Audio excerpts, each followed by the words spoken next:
Number 13 تشدید والے حرف کو 2 مرتبہ پڑھتے ہیں، ایک بار پہلے حرف سے ملا کر اور ایک بار خطو سے۔ نمبر 1 تشدید کی آواز میں ایک قسم کی سختی ہوتی ہے۔ نمبر 2 نون اور میم پر تشدید ہو تو غنہ ہوگا۔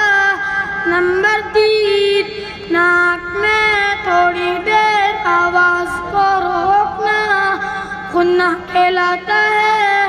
نمبر 4 غنہ کی مقدار ایک الف کے برابر ہے، جیسے ان، حمزہ نون زبر ان۔